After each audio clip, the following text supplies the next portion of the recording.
ونعوذ بالله من شرور أنفسنا ومن سيئات أعمالنا من يهده الله فلا مضل له ومن يضلله فلا هادي له أشهد أن لا إله إلا الله وحده لا شريك له وأشهد أن محمدا عبده ورسوله الذي لا نبي بعده اللهم صل وسلم على نبينا محمد وعلى آله وصحبه أجمعين. قال الله تعالى في القرآن الكريم: أعوذ بالله من الشيطان الرجيم. يا أيها الذين آمنوا اتقوا الله حق تقاته ولا تموتن إلا وأنتم مسلمون. Amma ba'du masyarakat muslimin, Bapak Ibu sekalian, sidang jamaah yang dirahmati oleh Allah. Mari kita memanjatkan puji syukur kehadirat Allah Subhanahu wa taala di atas segala rahmat dan karunia yang masih Allah berikan kepada kita hingga pada malam hari ini di penghujung Sya'ban. Kita sudah berada di penghujung Sya'ban dan semoga Allah panjangkan umur kita bisa memasuki Ramadan sebulan berikutnya. Salawat dan salam kita aturkan kepada junjungan kita Nabi besar Muhammad sallallahu alaihi wasallam yang dengan diutusnya beliau menjadi rahmat bagi seluruh sekalian alam.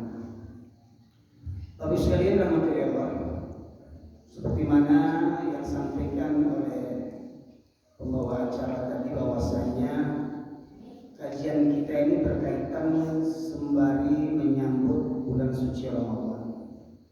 Dan juga tadi disampaikan oleh pengurus bahwasanya nanti pengajian kita ini ketika masuk waktu Isya kita dengarkan azan terlebih dahulu, kemudian kita lanjutkan dengan kajian hingga sholat Isyanya kita akhirkan. Itu baiknya. Baik, bagi masalah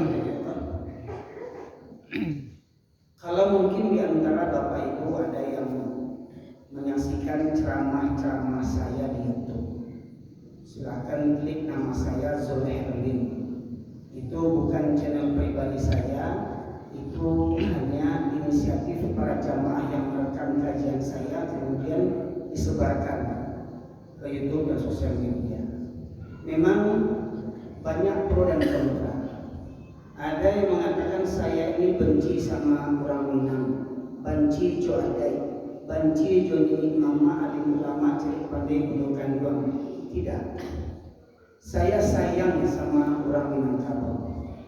Walau saya lahir besar di Medan, Bapak sekalian, tapi kedua orang tua saya asli orang Pariaman. Ibu saya suku Tanjung, ayah saya suku Mandailing.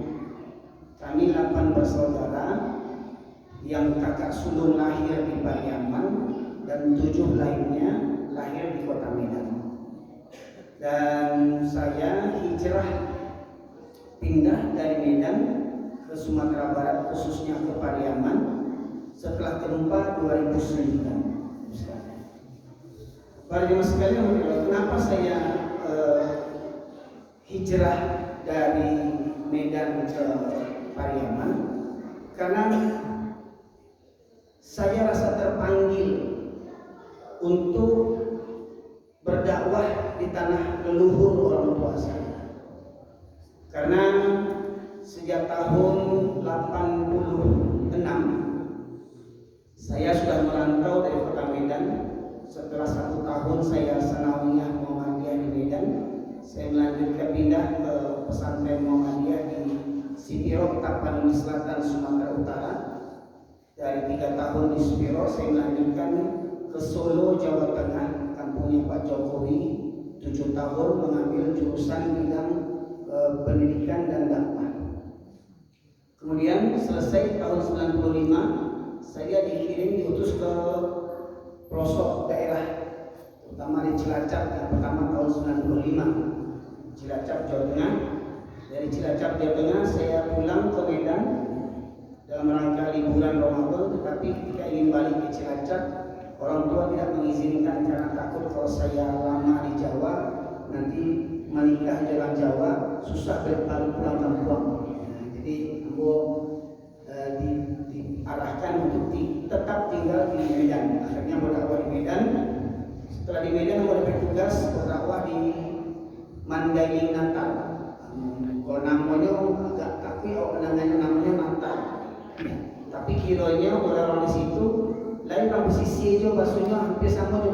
seperti orang Sibolga, ya. Dan 100% itu orang 99% itu orang Islam sukunya. Dari Natal 2 tahun saya ditugaskan ke Aceh Kuala Simpang.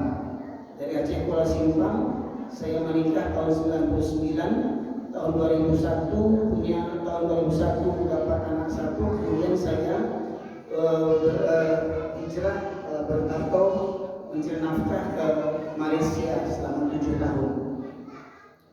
2007 saya dari Malaysia pulang sampai 2009 akhirnya saya diundang khutbah Lebaran Idul Fitri di kampung halaman kedua orang tua saya, dan saya kupas firman Allah surat Al-A'raf ayat 96. Allah berfirman dalam surat Al-A'raf 96, A'udzubillahi minasyaitonir rajim.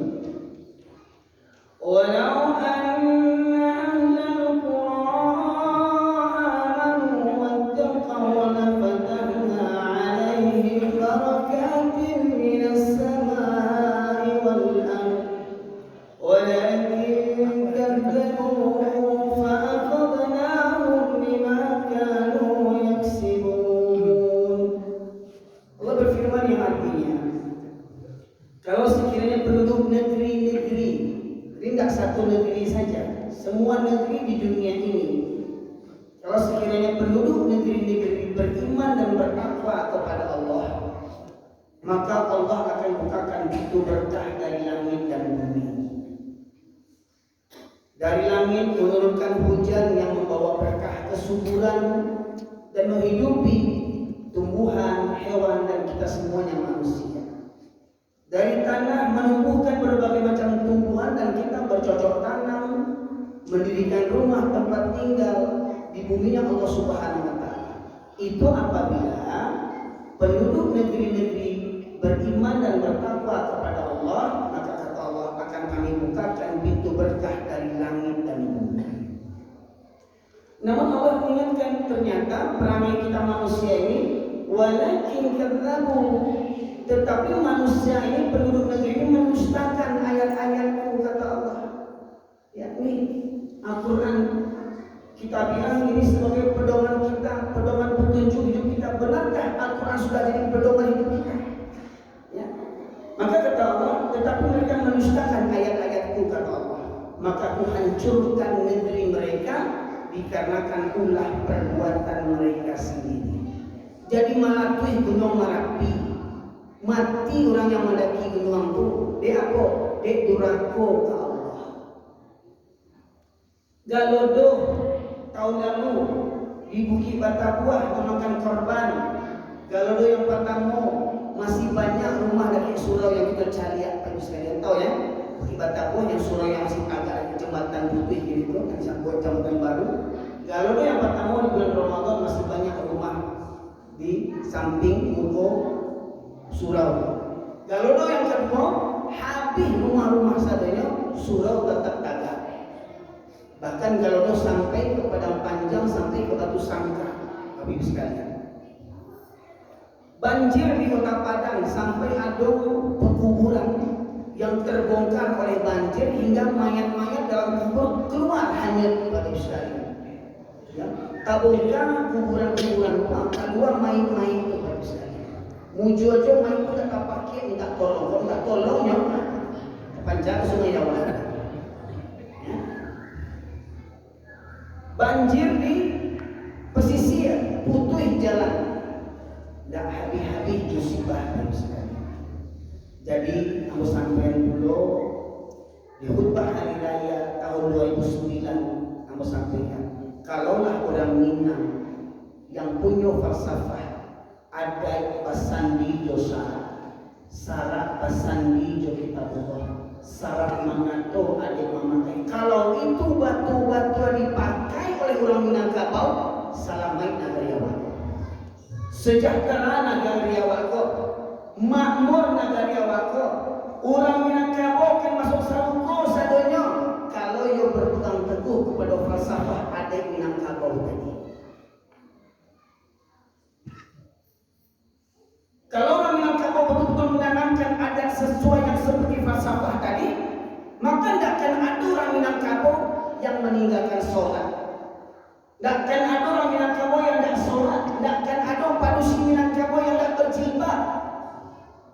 Tidak akan ada orang Minangkabau yang nak pandai baca Quran. Dari falsafah tadi, mohon maaf Bapak sekalian, tolong koreksi saya kalau saya salah. Adat bersemikan syarat. Secara bahasa adat itu merupakan kebiasaan hidup suatu masyarakat dalam sebuah negeri yang telah disepakati bersama. Ya, adat istiadat. Mohon maaf kalau di Papua, ya adatnya Pak, kalau di pelosok itu ada orang Papua itu tidak pakai baju. Ya, kemudian mohon maaf kalau laki-lakinya itu pakai koteka namanya untuk menutupi kemaluannya itu. Batu apa namanya juga. Kalau ada orang yang pakai baju situ ada melanggar adat di Papua ya, di Papua. Nah, sementara adat Minangkabau, adat bersedikan syarat. Adat Minangkabau itu ya bersumberkan kepada syariat Islam, hukum Islam. Ya. Jadi jangan sebut adat Minangkabau kalau adat itu bertentangan dengan syariat Islam. Itu bukan adat Minangkabau. Kalau ada adat Minangkabau yang bertentangan dengan syariat Islam, itu namanya adat jahiliyah. Sementara kita tahu ya, masa jahiliyah itu sebelum Islam dibawa oleh Rasulullah SAW. Sebelum Nabi diangkat menjadi Rasul, sebelum Muhammad diangkat menjadi Rasul, sebelum adanya Al-Quran diturunkan Allah, maka masyarakat ketika itu disebut masyarakat jahiliyah. Ya. Jadi kalau ada suatu kaum mana saja di belahan muka bumi ini yang adat istiadatnya tak sesuai dengan Al-Quran, maka adat mereka disebut dengan adat jahiliyah. Dan sama kita bersandingkan kitabullah Al-Quran. Jadi syariat Islam, hukum-hukum Islam yang kita sepakati itu sumbernya daripada kitabullah Al-Quran.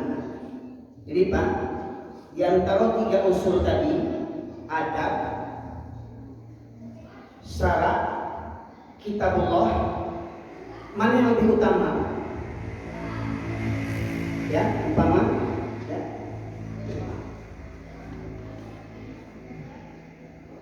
umpama ini ada ditopang dengan syarat ditopang dengan kitabullah.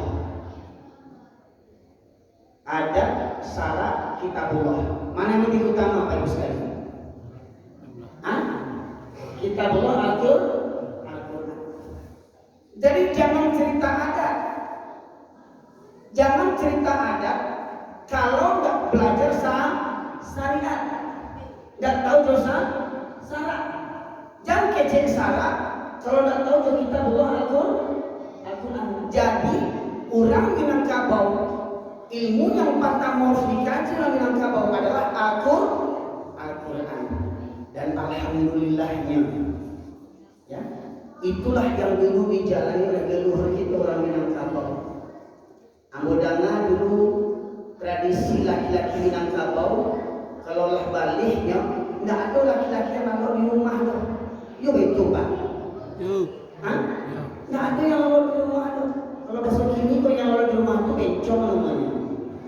Ya. Dulu laki-laki Minangkabau lalunya di surau. Mama di surau. Baraja mengaji, baraja sholat, baraja agama, baraja sile, baraja petatah petiti, baraja adai. Di situ nah. Di situ kita mendapat pelajaran. Jadi dulu laki-laki Minangkabau lalunya di surau, tapi itu dulu. Yuk apa? Ini ada nggak yang lalu di surau? Kadang mohon maaf nih, deklah rancak surau ini, lek mahal karpetnya muat, berjuta-juta ragunya batu ini dimukul, dilarang tidur di masjid. Bahkan kalau di surau kalian dilarang. Alhamdulillah sebenarnya kalau ya. Tidur enggak ada Ustaz. Tidur enggak ada, tiduran enggak boleh. Ya. Nah. Jadi tradisi orang Minangkabau itu yang jadi orang Minangkabau, laki-laki Minangkabau itu orang surau. Ya Pak. Jadi laki-laki Minangkabau itu laki-laki surau yang hari-harinya tidak terlepas dari surau sekalian. Tapi lagi-lagi itu dulu. Surau kini, mohon maaf Pak, nasib surau ibarat keranda main ini. Pak itu contoh cerita permisalan. Kalau namun kampungnya apa? Foto gada. Umpama kok Pak, ada cik wali corong atau wali nagari ke orang kampung. Wahai para warga nagari Koto Gadang, kita kamambuai kerana main, maka diminta kerjasama kita bersama. Pak kecil orang Minang bersama maka menjadi. Yang punya harato sumbangkan harato. Yang punya pikiran sumbangkan masukan ide-idenya, pendapat-pendapatnya. Yang punya tenaga mari kita karajo. Ya, jadi usaha ikut andil hingga akhirnya karajo lah dibelah kerana main yang canggih, pakai stainless, pakai springlet, pakai AC, remote control, dihagia wifi, hagia kelambu, canggihnya kan. Dasar rancang tu kerana main, lah jadi kerana main. Pak wali nagari, alhamdulillah berkat kerjasama awak lah jadi kerana mainan canggih ini kau nyaman kerana main kau pakai spring bed, pakai AC, pakai wifi, pakai kelambu, pakai cover bed. Cik wali nagari, Asia yang ke masuk dulu. Saya ke masuk kerana main itu dulu. Ada yang menunjuk tangan ke masuk dulu? Oh enggak. Yang kata nenek mama, angkut dulu kali ulama. Kerja angkut kali ulama kok, angkut dulu ke urang cari pandai. Saya tolak tolak. Lah jadi surau tidak ada yang masuk. Ya, mudah-mudahan tidak bantuan pula surau rancak tinggi dua. Ya, mudah-mudahan orang-orang laki-laki Minangkabau yang berada, ya, hatinya bergantung ke surau, hatinya cinta ke surau. Itu laki-laki Minangkabau yang berada. Bagus sekali. Jadi pada jemaah sekalian material, ambo sebenarnya kalau kaji kok sama jo aja ikan beranang, maknanya kok ikan pula ahli beranang tidak mesti diajar, tidak perlu diajar. Jadi aku bukan mengajar, mohon maaf, aku nak mengajar bapak ibu nenek mama alim ulama cerita tidak. Aku cuma mainin ku adu dan terowak yang tak lupa dari saya. Maka supaya tidak ada prasangka, biasanya dalam pengajian tabligh akbar ko aku minta ada yang membacakan Quran terjemahan supaya bekor tidak sangka ambo yang pandai-pandai mengicek. Aku minta saya tadi yang tujuh untuk membacakan terjemahan. Silakan.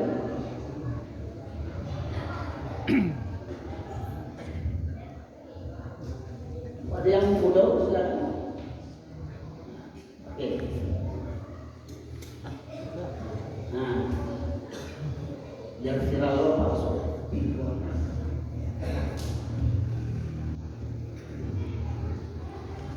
Nah, para jemaah sekalian,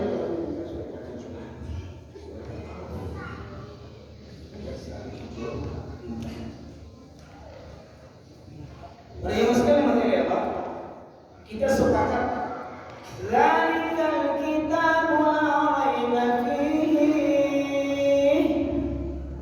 hudan lil muttaqin. Kitab Al-Quran ini tidak ada keraguan di dalamnya, petunjuk bagi orang yang bertakwa. Pertanyaannya, ragu tak awak dengan isi Al-Quran?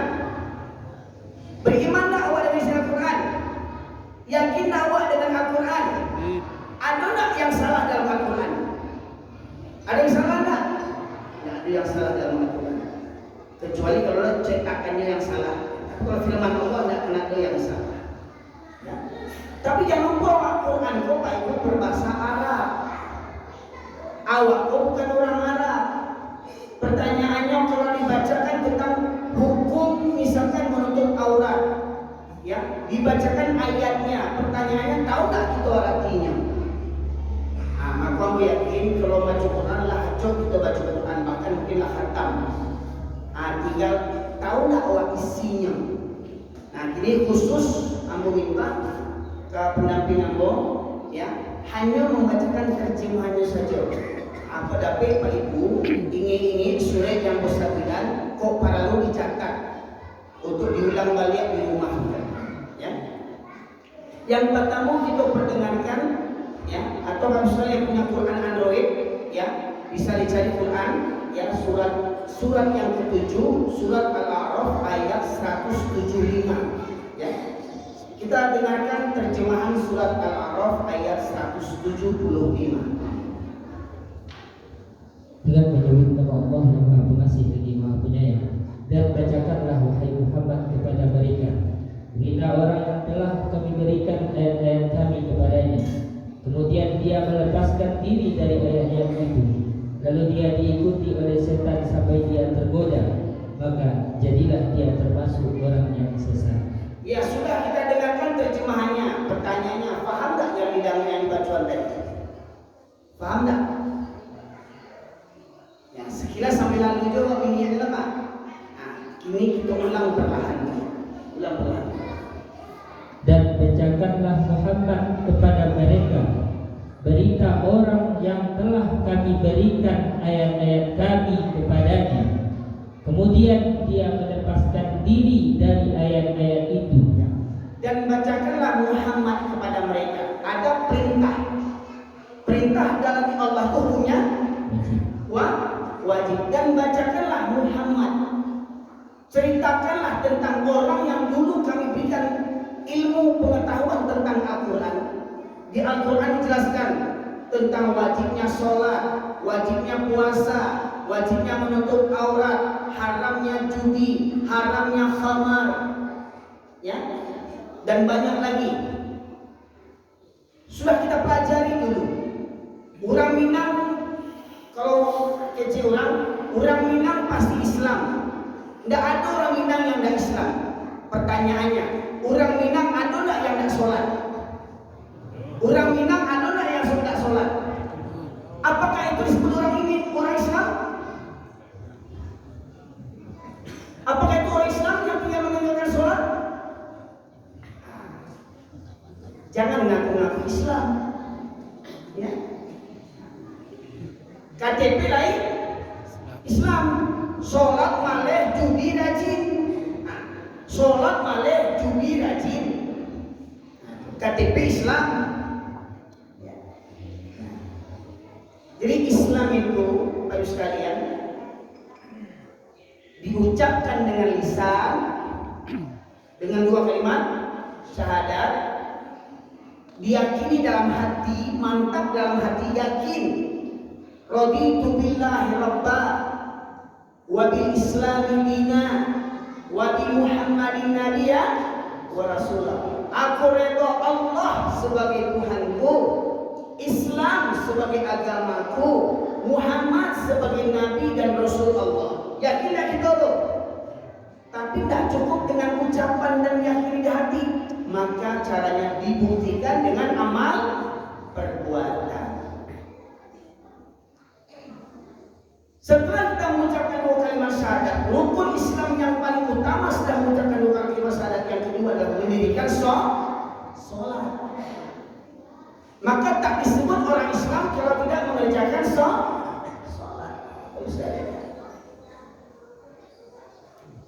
Jadi dulu dimasuk anak-anak ketek-ketek dulu diajar, rajin sholat, puasa Ramadan, tapi nyatonya insyaallah tadi setelah mereka mendapat ilmu-ilmu Al-Quran, lalu mereka melepaskan diri dari ayat-ayat itu. Lah semakin bertambah umur, semakin gadang, malah banyak yang tidak sholat, orang kadang-kadang kok. Waktu SD anak awak rajin ke surau, rajin mengaji, rajin sholat waktu SD. Lah SMP, lah SMA. Coba mohon maaf, nanti tiba gini, ada nggak anak-anak SMP yang tiba gini? Ada nggak anak SMA yang tiba gini kok? Ya. Tapi kecilnya orang Minang punya musafah anak ipangku kemenakan dibimbing mana tuh Pak? Anak mama tuh kemenakan mama anak ipangku kemenakan dibimbing ma kamana kama kemenakan mama bimanyo kini manganyo kini ini awak ini teh bertanggung jawab nggak bisa Pak? Ya. Kita azan dulu ya. Silakan azan.